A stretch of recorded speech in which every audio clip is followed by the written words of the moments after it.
तो फिल्म की शुरुआत होती है और एक आवाज हमें कैनिबल्स के बारे में बताती है। यह एक टाइप था जो इंसानों का गोश्त खाया करते थे। इनका मानना था कि यह लोग जिस इंसान को खाएंगे उसकी जहानत और उसकी ताकत उन लोगों के अंदर आ जाएगी। इसके बाद मूवी स्टार्ट हो जाती है और हमें एक मास्क पहने चार्ली नामी आदमी को दिखाया जाता है जो कि एक कैनिबल ही है और अब अपने खाने के लिए एक इंसान का शिकार करने के लिए डेजर्ट में निकला है। वो इस टाइम एक औरत के पीछे पड़ा हुआ था। जो औरत उससे बहुत ज्यादा डर रही थी वो डरते हुए जाकर अपने घर में छुप जाती है, लेकिन चार्ली उसे देख लेता है और अपने एक्स के जरिए उसे मारकर अपने घर ले आता है। जिसके बाद वह इस औरत के मीट से बहुत सारे मीट बॉल्स बनाता है, अपना पेट भी भरता है और फिर इन्हें बेचने के लिए हाईवे रोड के किनारे भी आ जाता है। वो इन्हीं को बेचकर पैसे कमाया करता था। तभी हाईवे से एक गाड़ी गुजरती है और एक कपल उसकी शॉप में आ जाता है। यह दोनों आपस में लड़ रहे थे क्योंकि लड़का मीट बॉल्स खाना चाहता था और लड़की वीकन थी, वो नहीं चाहती थी कि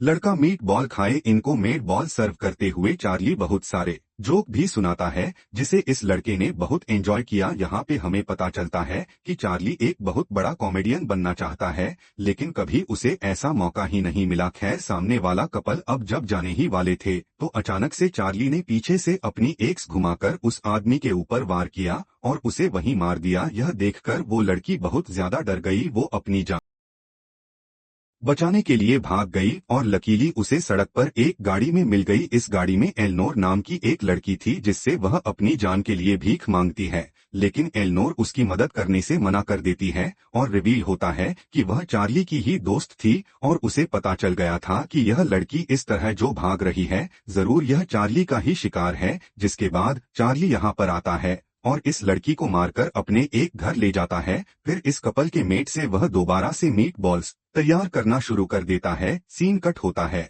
और अब हम एक क्रिस्टल नाम की बड़ी मशहूर सिंगर को देखते हैं। उसे आज एक फेस्टिवल में परफॉर्म करना था जिसके लिए वह जा रही थी, तो रास्ते में चार्ली का एरिया आया जहां एलिनोर खड़ी थी, अपनी गाड़ी खराब होने का नाटक कर रही थी। असल में वो चार्ली के लिए शिकार करने आई थी। क्रिस्टल ने उसे लिफ्ट दे दी और गाड़ी में बैठते ही एलिनोर ने उस पर हमला करके उसे बेहोश कर दिया। इसके बाद चार्ली यहाँ पर आता है और यह दोनों क्रिस्टल को अपने घर के अंदर ले जाते हैं और वहां जाकर चार्ली क्रिस्टल को बांध देता है। क्रिस्टल को जब होश आया तो उसने चार्ली को अपने सामने पाया। चार्ली से पूछा, तुम उसे चाहते क्या हो? तो चार्ली ने कहा, कुछ भी तो नहीं, मैं बस चाहता हूँ कि तुम मेरे सामने रहो। यह कहने के बाद उसने क्रिस्टल को बहुत सारे जोक्स सुनाए और क्रिस्टल को समझ नहीं आई कि एक किडनैपर उसे जोक्स क्यों बैठकर सुना रहा है। क्रिस्टल यहाँ पर चार्ली से कहती है कि मैं तुम्हें मारकर भाग जाऊंगी, लेकिन चार्ली उसकी बात का कोई जवाब नहीं देता और खाना खाने बैठ जाता है। यहाँ पर अब हम शेरी फ्लेवर को देखते हैं जिसे खबर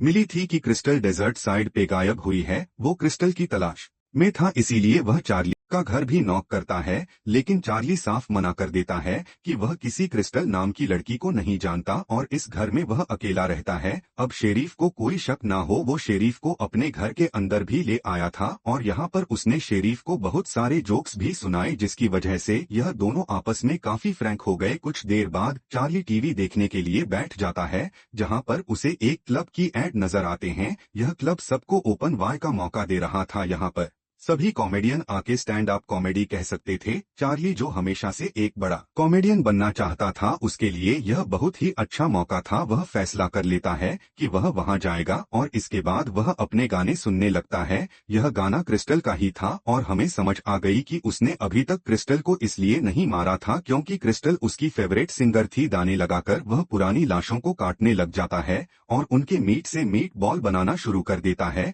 तभी एलिना और उसके घर आती है और इससे ख्वाहिश करती है कि मुझे क्रिस्टल के मीट बॉल्स खाने हैं, जिस पर चार्ली ने उसे बताया कि अभी तक उसने क्रिस्टल को मारा ही नहीं है। इसके बाद जब चार्ली क्रिस्टल से मिलने के लिए जाता है तो क्रिस्टल उसके ऊपर बहुत गुस्सा करती है और उसकी बातों से तंग आकर चार्ली उसके मुंह पे टेप लगा देता है। वो अब खाना खाने के लिए टीवी ऑन करता है जहां न्यूज में क्रिस्टल के गायब होने की खबर चल रही। क्रिस्टल बहुत मशहूर जो थी और यह खबर सुनकर चार्ली बुरी तरह हंस रहा था जैसे कोई बहुत बड़ा मजाक हो। अगले दिन हमें इसी डेजर्ट में दो आदमियों को दिखाया जाता है। वो दोनों शायद चोर थे और पहले कोई कीमती चीज इसी डेजर्ट में छुपा कर गए थे और आज यह लोग वो चीज वापस लेने आए, लेकिन बहुत खुदाई के बाद इन्हें अपना खजाना नहीं मिला। इन्हें सामने चार्ली का घर नजर आया और लगा कि जरूर इस घर में रहने वाले आदमी ने ही उनका सामान चुराया होगा। यहाँ हम देखते हैं कि सच में वो चीज चार्ली के पास ही थी। वो चीज क्या थी यह तो नहीं दिखाया जाता, लेकिन उस चीज को चार्ली देखकर कह रहा था कि यह सब तो इल्लीगल है। इतनी ही देर में वो दोनों आदमी भी चार्ली के घर के अंदर जाने के लिए बढ़ गए, जहाँ जाकर यह लोग क्रिस्टल को बंधा हुआ पाते हैं।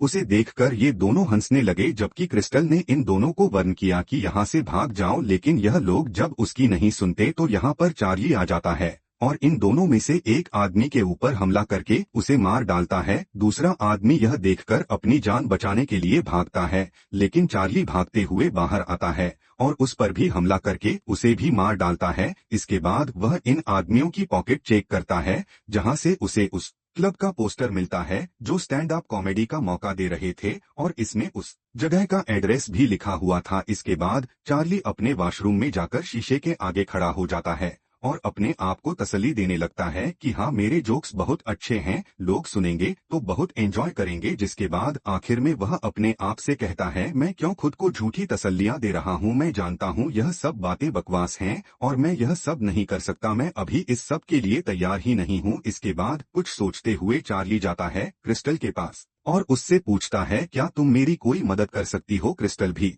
हैरान हुई। उसने पूछा, कैसी मदद? चार्ली ने बोला, तुम एक आर्टिस्ट हो, इतनी सारी ऑडियंस को फेस करती हो, बताओ ऑडियंस को कैसे फेस करना है? जिस पर क्रिस्टल ने कहा, यह कुछ सोचने वाली बात ही नहीं, तुम्हें ऑडियंस के बारे में नहीं सोचना चाहिए, तुम्हें बस जाकर वहां पर परफॉर्म करना चाहिए। इंसान को जिंदगी में एक मर्तबा रिस्क लेना ही चाहिए। क्रिस्टल की बातों से उसे बहुत ज्यादा मोटिवेशन मिलती है और आखिर वो भी तैयार होकर फन क्लब के लिए निकल जाता है। शेरीफ और एलेन और उसे उसके पहले शो के लिए गुड लक कहते हैं और वह फन क्लब पहुंच जाता है अपने अजीबोगरीब हुलिये के साथ। उसके कपड़े खून से सने हुए थे और उसकी बॉडी पे भी खून था। वह अपना हुलिया कैनबल्स वाला बनाकर आया था और उसने अपना नाम भी यहाँ पर कैनबल कॉमेडियन के नाम से रजिस्टर करवाया था। उससे पहले यहाँ पर बहुत से लोग जोक्स लिखकर आए थे। वो लोग अपनी परफॉर्मेंस देते हैं जिनको लोग काफी एंजॉय करते हैं और उसके बाद फाइनली चार्ली की भी बारी आ जाती है। उसके जोक्स से सभी लोग बहुत ज्यादा इम्प्रेस हुए थे, सबने उसके जोक्स बहुत एंजॉय किए, यहाँ तक कि उससे पहला कॉमेडियन जिसने यहाँ पर परफॉर्म किया था वह भी उसके जोक्स से बहुत ज्यादा इम्प्रेस हुआ था और यह फन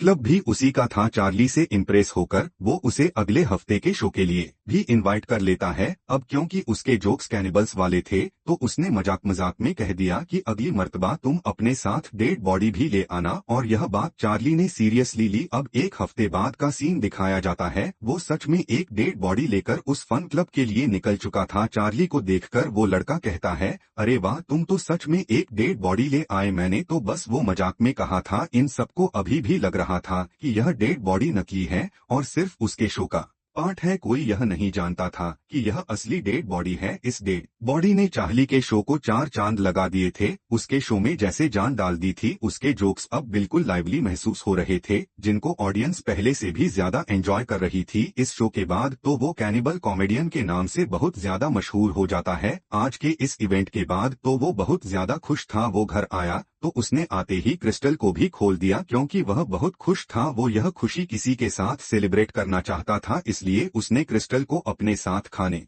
के लिए इनवाइट कर लिया। क्रिस्टल जानती थी कि इस टाइम वो इंसानों का गोश्त खा रही है पार्टी के नाम पर, लेकिन उसके पास कोई दूसरी चॉइस भी नहीं थी। भूख मारने के लिए उसे यह खाना पड़ता है। खैर, खाना खाने के बाद उसने दोबारा क्रिस्टल को बांध दिया और अपने नए शो की तैयारी करने लगा। अगले हफ्ते भी वो बहुत ज्यादा एक्साइटेड होकर शो में आया, लेकिन आज की ऑडियंस बहुत ज्यादा बकवास थी। वो हर कॉमेडियन की बेइज्जती कर रहे थे और उनके जोक पर कह रहे थे नॉट फनी। उन्हें देखकर बहुत ज्यादा चार्ली को गुस्सा आया और उसका गुस्सा तब बढ़ गया जब उसकी साथ बैठी कम्युनियन रोने लगी, यह कहते हुए कि इन्होंने मुझे सही से परफॉर्म भी नहीं करने दिया। अब जब चार्ली की बारी आती है, वो आदमी अपनी हरकतें जारी रखता है, उसके जोक्स को नॉट फनी कहता है और फिर उसके कैनिबल नाम को चिढ़ाने लगता है। उसे कहता है, कैनिबल मुझे खा जाओ। यह बात सुन के तो चार्ली के गुस्से की इंतहा नहीं रहती। फिर क्या था, थोड़ी देर बाद सच में कहानी बल ने यानी चार्ली ने उसे मार डाला और अब वह उसे भी खा जाएगा। उसको खाने के बाद दोबारा चार्ली अपने नए शो की तैयारी करने लग जाता है। वो बहुत अच्छी स्क्रिप्ट लिखता है जो अगले हफ्ते पहले की तरह हिट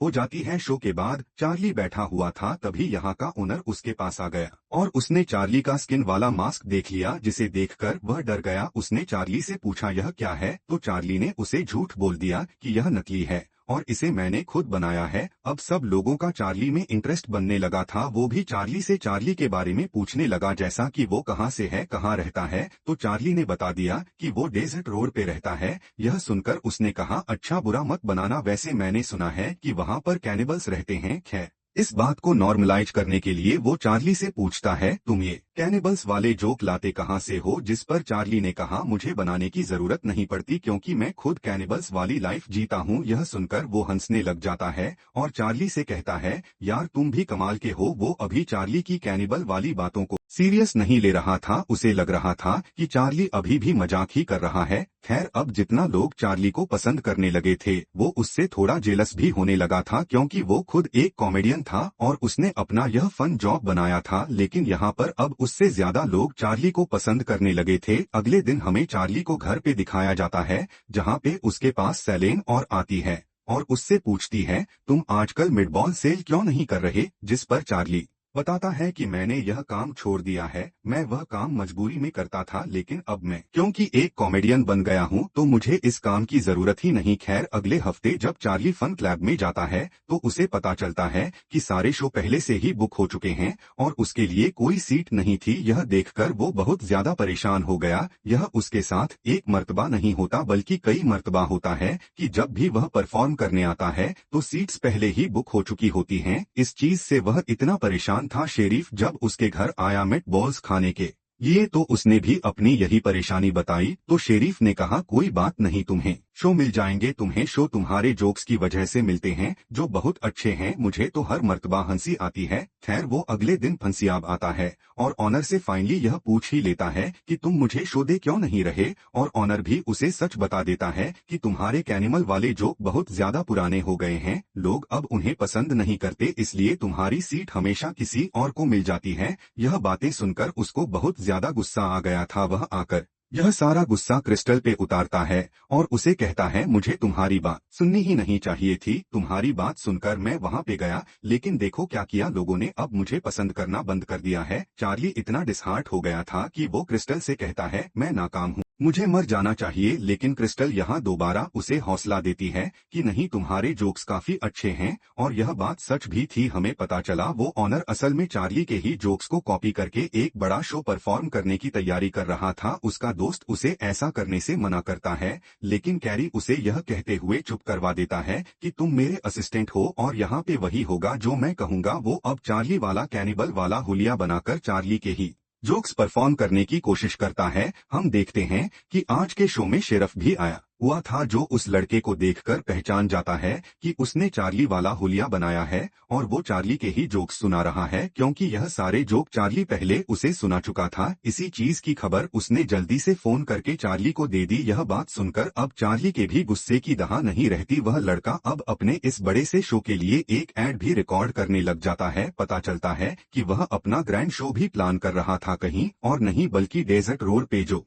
कैनिबल रोड के नाम से भी मशहूर था, यानी चार्ली के घर के आसपास। अब चार्ली तो हुआ गुस्से से पागल, बदले की आग उसमें जल गई और वह अपना बदला कैसे लेता है यह भी हम देख चुके हैं। रात में वह लड़का जैसे ही अपने क्लब से बाहर निकलता है अपने घर जाने के लिए, तो चार्ली उसके पीछे पड़ जाता है, एकदम से उसके ऊपर हमला करता है और उसके पांव जख्मी करते हुए उसे पकड़कर घर ले आता है। चार्ली का घर देखकर यह आदमी हैरान परेशान रह जाता है, क्योंकि वहाँ पे डेड बॉडीज रखी हुई थी। उसने चार्ली से कहा, मैं तो तुम्हारी बातों को सीरियस लेता ही नहीं था, लेकिन तुम तो सच में एक कैनिबल निकले। वह अब चार्ली से अपनी जान की भीख मांगने लगता है और कहता है कि मैं तुम्हें अपना फन क्लब देने के लिए भी तैयार हूँ। चार्ली का यह पॉइंट था ही नहीं। चार्ली ने उससे पूछा, आखिर तुम मुझसे क्या चाहते हो, तुमने मुझे परफॉर्म करने क्यों नहीं दिया? तो उसने बताया कि मैं एक बहुत मशहूर कॉमेडियन था, लेकिन तुम्हारे आने के बाद से लोगों ने मेरे शो देखना बंद कर दिया, इसीलिए मैंने तुम्हारा आइडिया चुराने का फैसला किया और तुम्हारे कैनिबल जोक्स को कॉपी करने का डिसाइड किया, जिससे मुझे अच्छी कवरेज मिलती और मेरी रेपुटेशन अच्छी हो जाती। तुम्हें तो ज्यादा लोग जानते भी नहीं, कोई मुझ पर कॉपी करने का इल्जाम भी ना लगाता। चार्ली अभी परेशान ही बैठा था कि पीछे से हमें दिखाया गया कि क्रिस्टल ने अपने आप